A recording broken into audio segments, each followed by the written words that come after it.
Hey everyone, what's going on? My name is Stephanie Graham. I'm an artist and filmmaker, and I'm also an extremely curious person. Some would go as far as to say that I am nosy as fuck. The nerve. I started this podcast because I wanted to interview people. I'm not just talking to anyone either. I'm talking to people who are in the thick of what they do.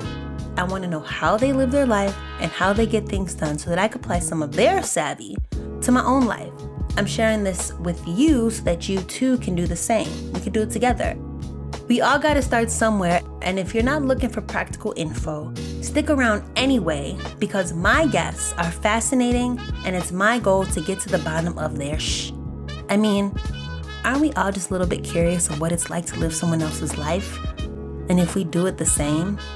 There are also times when I will feel called to catch up with you one-on-one and let you know about what's going on with me, either in life or with my art practice.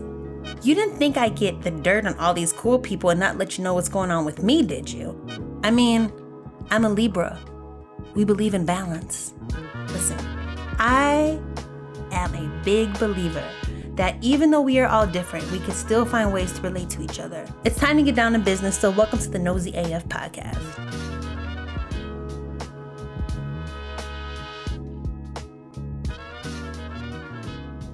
Happy Black History Month, everyone. You know, sometimes life can whisk us away with its whirlwind of activities and adventures, and before we know it, we realize we've overlooked something important. And guess what, y'all? I totally forgot it was Black History Month. And guess what? I'm finishing out this season with white folks.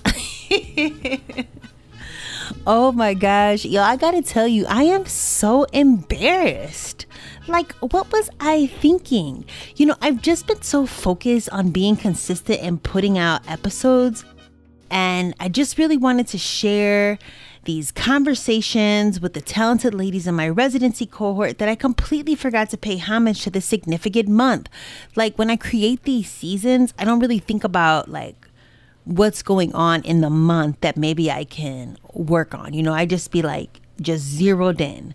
And I'm like, wow, it's Black History Month. Oh my gosh, y'all. My girl was talking about me so bad. She was just laughing as I was complaining about myself. Like, how dare I? Talk about a facepalm moment. I'm so embarrassed. I ought be ashamed of myself. I really ought be ashamed of myself. But you know what? I'm Black. And so hopefully that's enough. It is enough, right? Like, it's totally enough. It is perfect. So anyway, with my slightly embarrassed self, I'm not even slightly, I am embarrassed. I want to dive into today's episode to meet our fantastic guest because she is truly, truly, truly fantastic. And I am so happy that we get to have this conversation. So joining us in the studio is an artist whose work transcends borders, cultures, and even the confines of time itself. This is the artist Conny Goelz Schmitt, and let me tell you, her artistic journey is nothing short of extraordinary. Her story is like one that unfolds like the pages of a captivating novel, and her roots are firmly planted in Germany, but she embarked on a journey that took her from the vibrant streets of Taiwan to the bustling art scene of the East Coast, you know, all over the United States.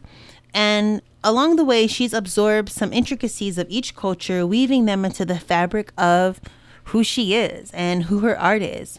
What I believe sets Conny apart is not just the mastery of her craft, but really her profound connection to her chosen medium, which is vintage books. So she creates these like meticulous collages and like sculptural creations that breathes a new life into forgotten pages, inviting us to embark on a journey through time and imagination. And plus, Conny's work is so pretty. So you know what? Buckle up, nosy friends, because today we're diving deep into the boundless creativity and artistic vision of our new friend, Conny. So get ready to explore, to question, and to be inspired. I think without further ado, we're going to just give a warm welcome to Conny. I really think you'll enjoy her. She's wonderful. And happy Black History Month. Black history every day, all day. So let's get into the conversation. Thank you so much for being here. All right. So, Conny, I'm so glad that you're here. We're starting our conversation. you and I met at the residency in Pouch Cove. Yes. And how did you get to Pouch Cove? How did you end up at the residency? I was invited by Elaine Spafford, and then I thought, why not? But I had no idea what it is or what it was. I I didn't really research it too much, but I like to have a big studio space, and that was a given. And my peace of mind, Yes. It was unexpected that it was so remote. But yeah, I guess it was remote. As I think like back about the time there, now that I'm definitely back in like a big city, I'm like, wow, we were really like up there and by ourselves, sort of. Yeah, it was kind of weird to be there. And when I think about it, it felt a little bit lonely. But then when I met EO and a couple of the others, it was getting really different. It was just that it wasn't really organized. So you had to kind of fend for yourself. Yeah, I was thinking like, oh, if we didn't have like Elaine and Sherry who sort of organized our group up there, if we would have been just 8 artists that came on our own, that would have been so wild. Like I think about, I wonder how I would have spent my time just by myself, essentially. Like if I would have rented my own car and just had that studio by myself, like how would I have thought of spending my time there? Yeah. I thought the same thing. But I mean, luckily, we had the car. Yeah. And we were together. Yeah. It's just very different. It almost is like when I, came from Taiwan to the US. First, I lived in Connecticut. In Taipei, it's such a bustling city. And then I came to the US and I had to count the joggers. I mean, I just thought, so that was a similar culture shock, I think. Do people not jog in Taiwan? Yes, they jog, but they don't jog on busy streets. And I lived in a city. Yeah, no kidding, right? Just like all in the mix. Like you'll be at like a street festival and people will be jogging through the festival. Oh, maybe in Chicago. Yes, definitely in Chicago, they'll do this. So your work is super. I remember your work was one of the first I looked up when I found out all the artists. And I'm like, oh my gosh, it is so spiky and colorful. At first from the pictures. And then I saw that they were books. So for you, listener, my description of Connie's work are these big, or no, not even necessarily big, but big, like meaning as like bigger than a piece of paper or like a pledge can or something, like bigger than like a soda pop can, but like big sculptures of colorful books that are pointy. Pointy? Yeah, they feel like pointy. Like they feel like big stars. Like there's like a playful piece to them. If you were to have like children draw their own versions of stars. Yeah. Like I feel like cool. I think it's very playful. That's how I am. Yeah. How did you get to making books? Because if you don't mind like sharing how you got to this process of making these, do you call them book sculptures or how do you define them? Yeah, I don't know. How do I call them? Yeah, book sculptures. I call them just wall sculptures. But I felt like I'm a purist. I only use book parts. But before that, of course, I didn't use books. I just, when I didn't use books, I just did regular art stuff, but it was always geometric abstraction. Geometric abstraction. Yeah, that's a really good way to describe your sculptures, geometric abstraction. How did you get to how did you get to books? So long time ago, I took a collage class with a guy who preferred books, and he also kind of told us how, how the color is so muted and old, and that you could never create a color like that by mixing colors, because, it's faded and it has all these different qualities. Of course, it's dirty to work with them, but that's another story. So I totally fell in love with this idea to use the books. Also, I used to study German literature, so I really like books. Okay. And so it was kind of, a tool. Anyway, I couldn't really wrap my head around destroying the books. Okay. Because I liked them so much. But then on the other hand, you would not read them because they're smelly. And, who has the attention span to go through a smelly book and poison themselves or whatever? Yeah. So I kind of justified it that I'm using books as my medium. Okay. So I took them apart, but I never used the text because I thought they should speak for themselves. Sure. Because I'm very much into color, of course. Yeah. So in the beginning, as I said, I did this collage class and it was very kind of strict. It was working with the grid, and he said, "Oh, never go across the page or anything, And I thought, I'm going to go across the page if you say I shouldn't do that. Yeah. So in the beginning, that was a struggle because I didn't know how to put balance and harmony into that. And that's a very important part of my art making. So I don't like things that are totally crooked. But I put a pointy thing in occasionally because I'm just playful. Yeah. Yeah. So then I was bored with the format, like A4 or whatever. Oh, sure, just like a square rectangle. So I cut my own format.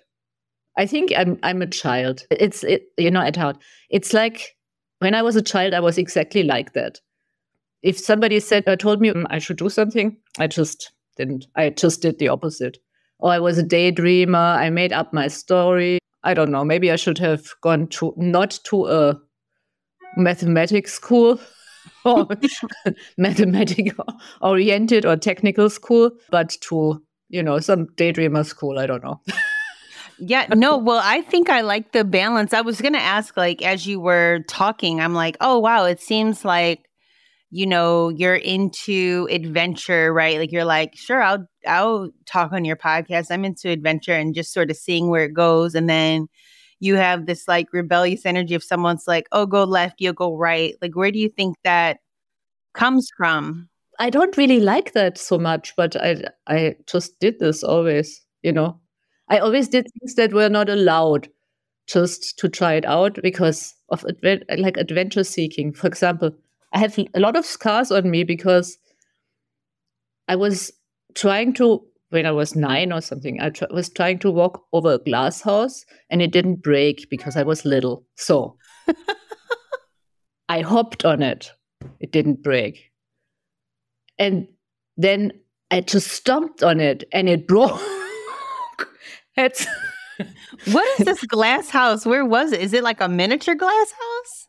Oh no, it was a real glass house. My parents owned a nursery center. Oh, like the greenhouse thing that the plants are in. Okay.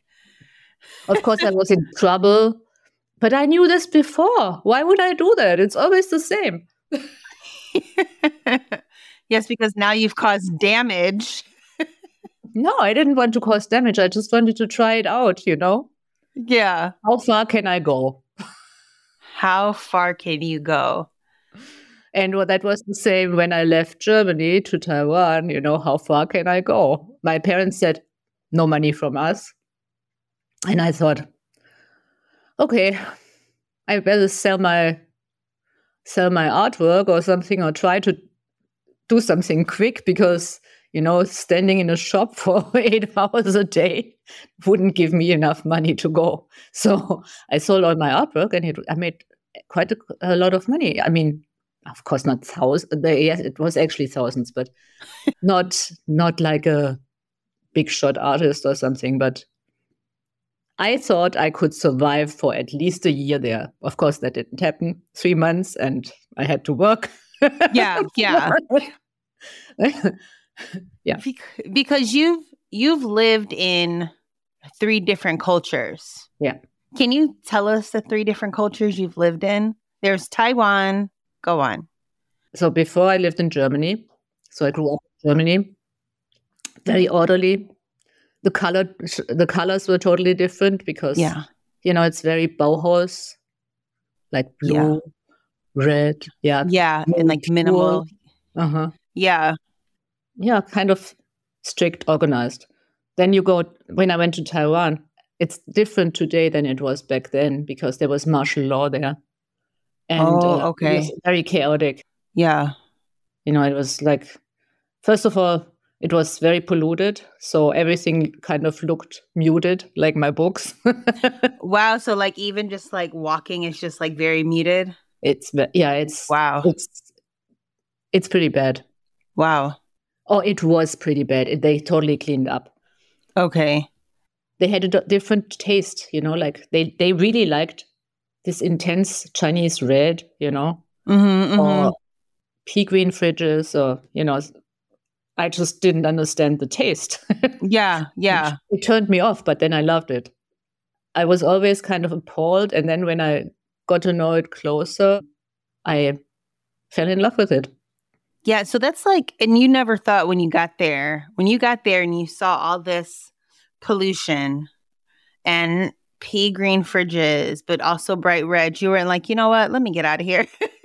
No, I didn't think so. I wanted to stay. It was interesting to me. I just needed to find out what it's all about. I stepped out of the airplane and there was a red spot on the ground, and I thought, what's that?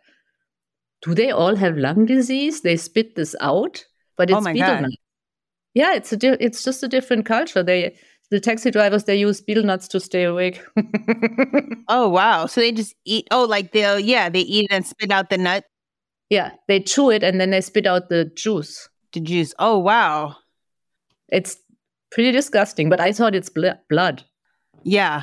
And I thought they have some kind of lung disease because, of course, it was so polluted and everything, but it all didn't make sense to me. I was surprised by everything I saw. Yeah.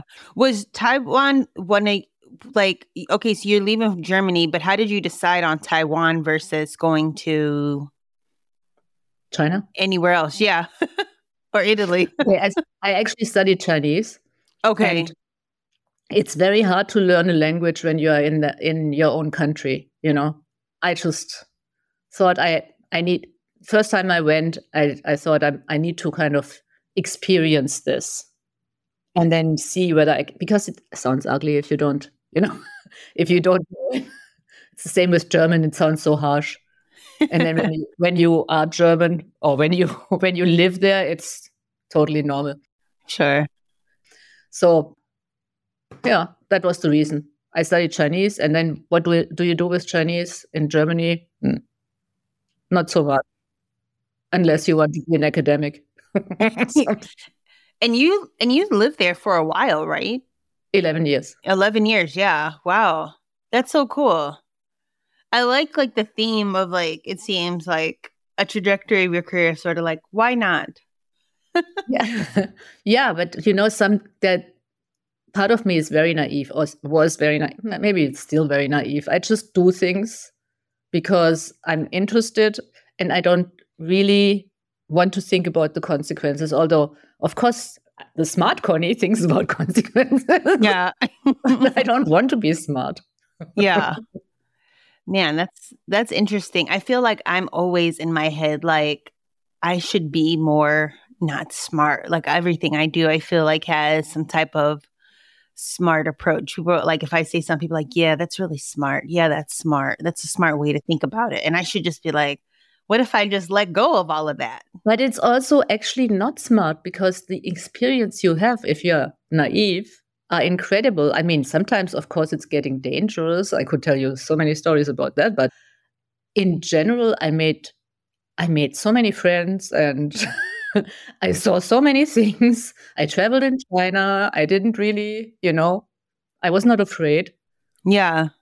And I saw the good side of people too, because they always helped me when I was was in trouble. Yeah, that's really nice. That's really nice. Yeah. So then, okay, Taiwan for 11 years, and then you came to Connecticut. Okay. Which I see almost like a separate country. No, it was just a culture shock for me because it was beautiful. So I said, okay, that's not a problem. It's beautiful. Yeah. There was nothing to do for me.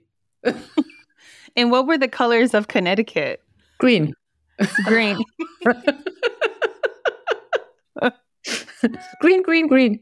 Green. Well, that's not too bad, but no, it is very pretty. Yeah. I have to say, but I just didn't fit in there. I think I'm more red than green. Yeah. Hey, I just want to pop in here real quick to let you know that I'm an artist. I make work about social class, subcultures, race, and gender. These topics are complex, they're interesting, and they come up in my life all the time. Because I love to laugh, a lot of my work has humorous tones. I genuinely enjoy making and creating all sorts of things.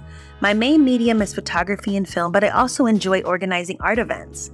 I would love to keep you in the loop of everything that's going on with my art exhibition, so please consider signing up for the Studiogram newsletter at missgram.com/sign up. Okay, back to the top. But thinking about with colors, back to your books, do you see your pieces as muted? No, I try. Okay. I try not to mute. I try to up them. I try to up the color. Okay, because I was like, yeah, I see them very colorful. They're beautiful. It's because I work with opposites. If I have a muted book for a muted color, I try to find the color that would make this muted color shine. And always, I like to work with opposites in general. And are the opposites that you're picking, when you pair them, is it just off your own personal taste, or do you use some type of like geometric framework around color? Not geometric, but I use color rules sometimes, but I don't have to use them anymore because they are innate now. I just do it automatically. Yeah, because I was thinking too, I was wondering like if your experience is from living in these 3 very different places, like if that informs some of the color choices you have. Yeah.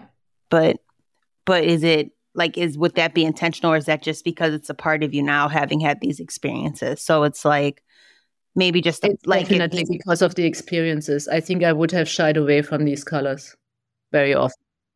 Because, every ugly color looks fantastic with a color that suits it. Yeah. Yeah, I just love them. They're so pretty. Like I'm even looking at the one behind you and I feel like it's just so bright. That's the last one I made in Pouch Cove, I think. Oh, okay. But I forgot to have it photographed. I have nothing here otherwise. Yeah. They almost look like lipstick colors too. You can have a lipstick line. Yeah, right. Can't do that. You could work with makeup. Maybe I should give them a little bit of lipstick, but that wouldn't be purist. Right, because they're like, why is there lipstick on here? It's a little dirty. Although it's a dirty endeavor, to work with books. I just cleaned my studio. I had a headache. I felt so sick. Where do you find the books? Used bookstore. Just out and about? Oh, okay. Just so do you have like, it's like any stores that you go to, they're like, here comes Connie again. Mm-hmm. I said, what are you doing with all this stuff? I said, I cut them. I take everything out and I throw away the text and then I put them in bags like this. Oh, wow. That's really organized. That is because I just cleaned. Wow, that's beautiful. They're like all like colored in bags. Wow. Yes, I used my head. That's so pretty. Like, wow, look at those colors, like a rainbow over there. It won't stay like this, I promise. Yeah, because it's like you'd have to be like, okay, let me take one out and then put one back and like keep it orderly. And that's just not, I'm like in the process of reorganizing my studio now because it got like insane. Like, no, it's terrible. I have to make a big mess first. And I have so much white. I mean, like off-white and all that, because all these different shades of white on the end papers sometimes. Yeah.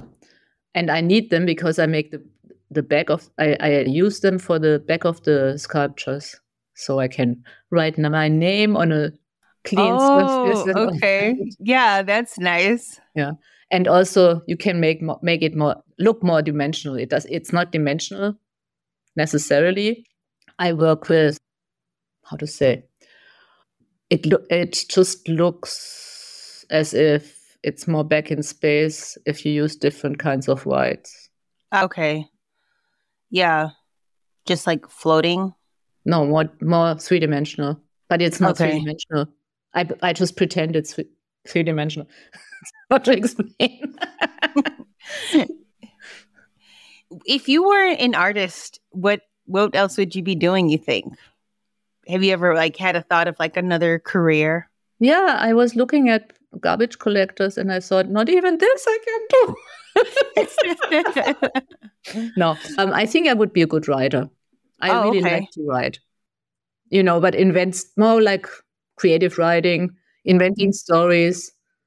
My dad, who was not into anything creative, he even gave me a typewriter when I was little because he said, that is your career. But of course, I didn't want to do that because he told me to. Right. But you still work with books, though, so that's sort of funny. Yeah. This is what you will do. I love that he suggested like a creative career. I was at the Brooklyn Museum for the Thierry Mugler exhibition, and there was like a little girl walking through with her mom, and her mom's like, I hope one day you'll be a fashion designer. It would make me so happy. And I'm like, you just want her to make you these dresses. Exactly.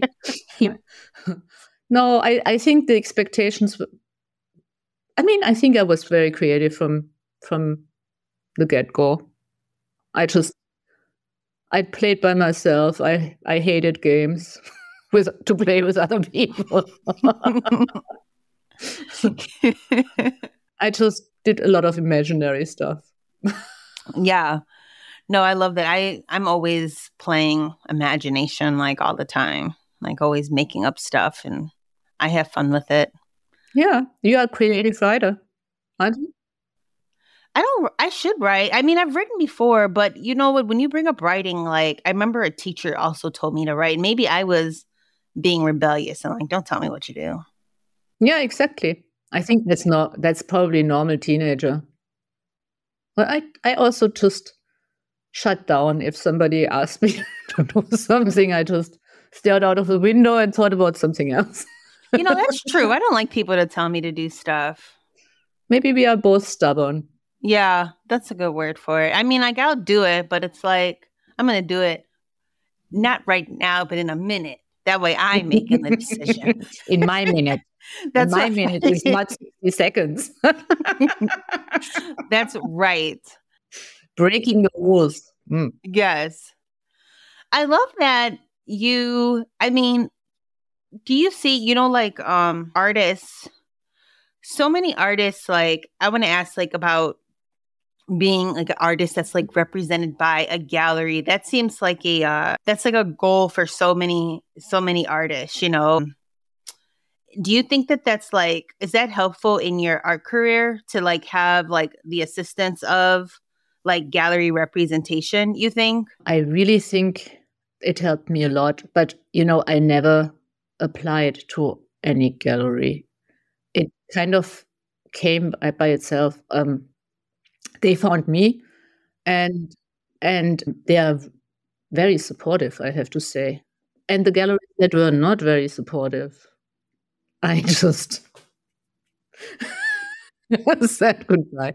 No, it's you need somebody who does your marketing and everything, because you already didn't do a lot and they get 50%.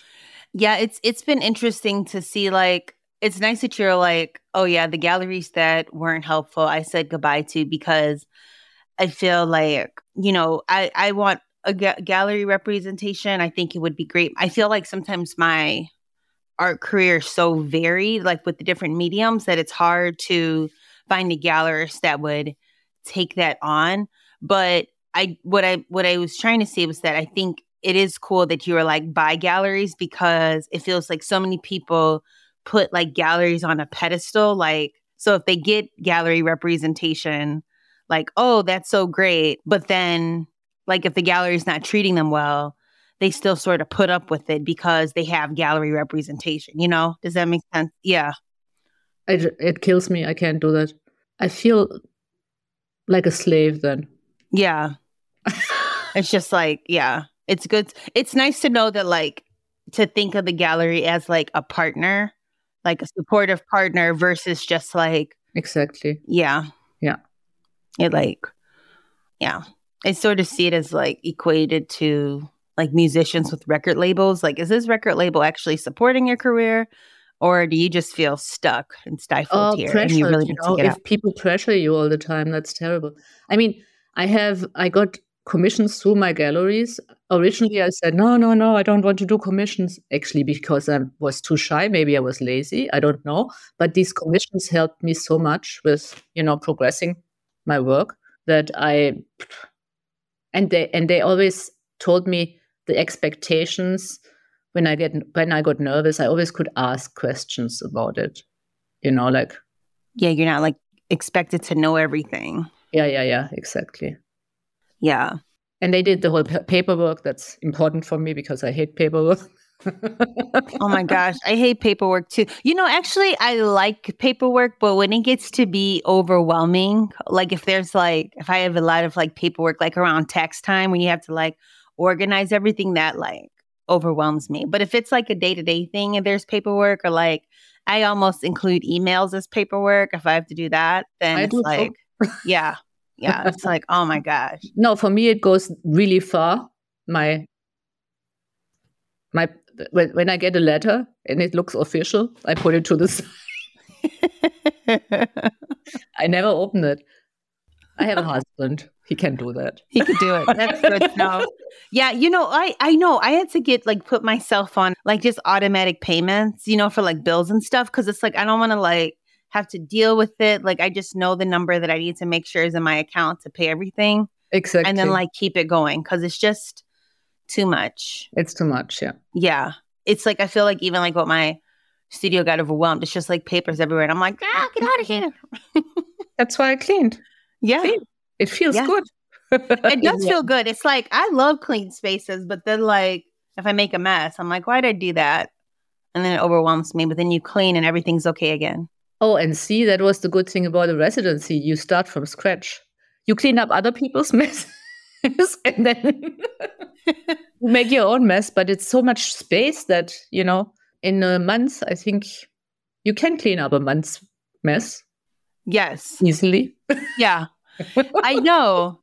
It's nice. I know. It's so funny. It's like, geez, in my own space, this is a problem, but getting ready. And you know what, too? Because like at Pouch Cove, we had to make sure that the next artist, like the studio, was ready for them. I think the deadline also helped. Like I know I'd have to get it ready before this time. So exactly. At home, it's just like, whatever. Mm-hmm. It's just like, up. Yeah. So what are you working on coming up? Do you have like any, like, what do you have coming up? I'm working on a commission. And so it's very different. At least in my mind, it was very different. I think it's not that different. But now that I'm almost done, it's a meandering piece. Oh. Yeah. Nice. Just like, is it from like your thoughts of Pouch Cove or no? No, I think, but no, actually that's true.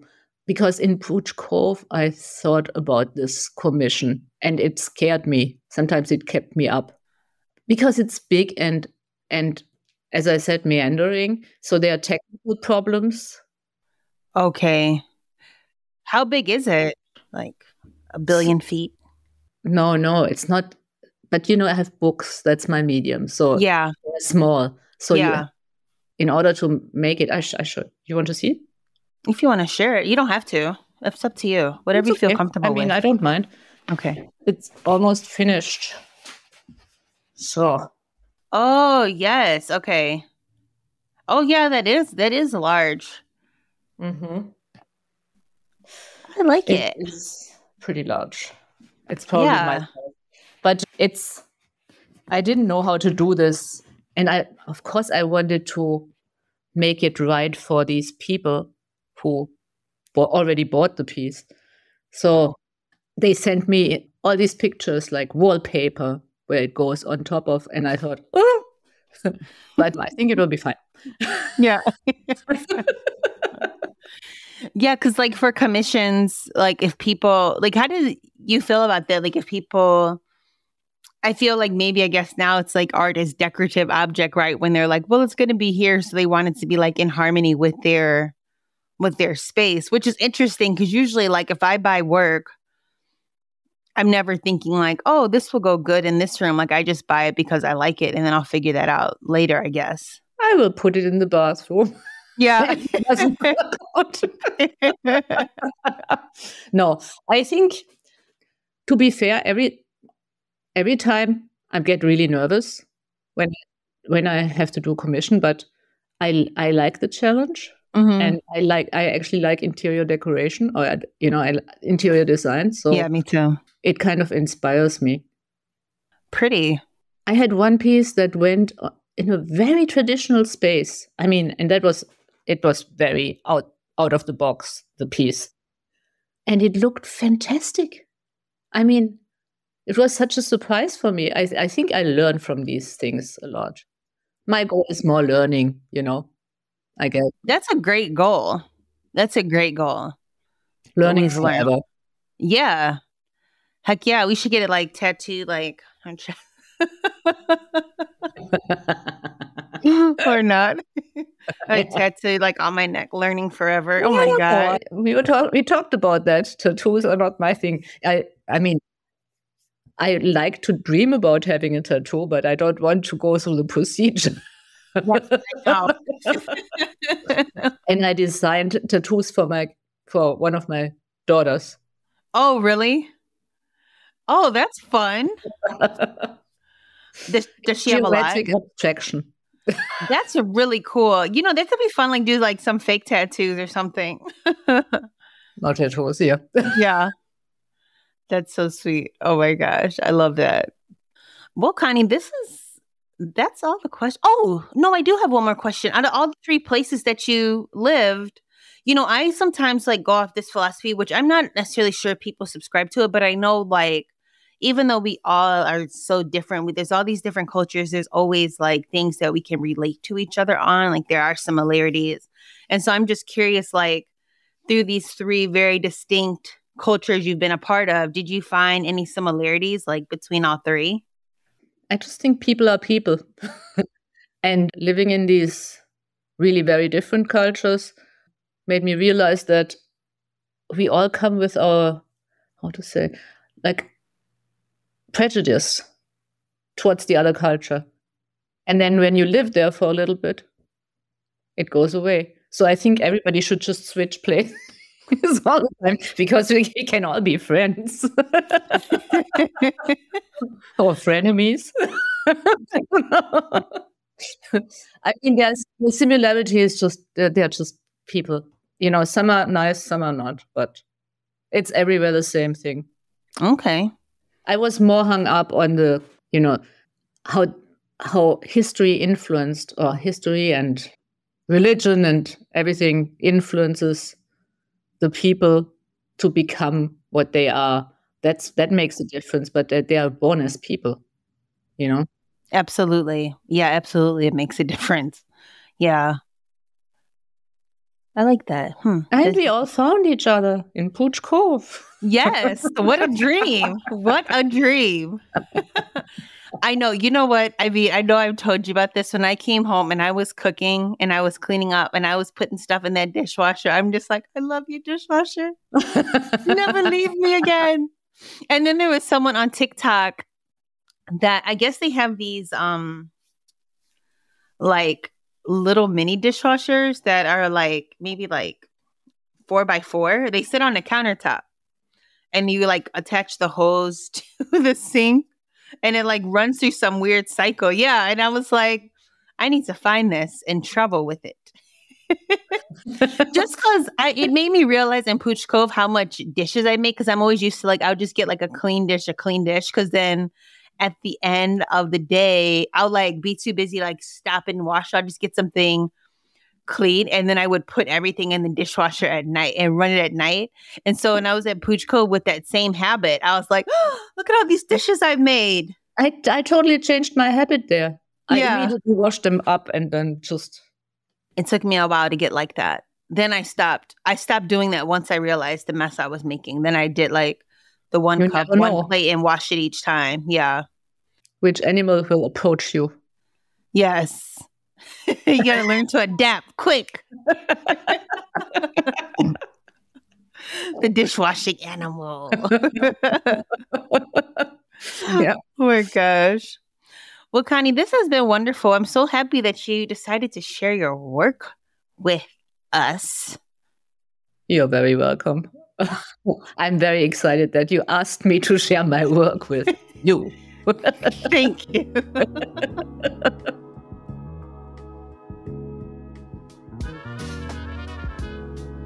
Thank you so much for tuning into the Nosy AF podcast with me, your host, your friend, Stephanie Graham. I'm so glad that you made it to the end of this conversation. Please kindly let me know what you thought by leaving a rating and review on Apple Podcasts, on Spotify, Stitcher, wherever you're listening right now. You can also connect with me at nosyaf.com via the Say Hello button. And if you're curious about what's going on in my art and film life, please visit my website at missgraham.com. Oh, and also, if there is someone that you're nosy about and you want me to have them on the show, please send suggestions via the Saying Hello button and I will check them out.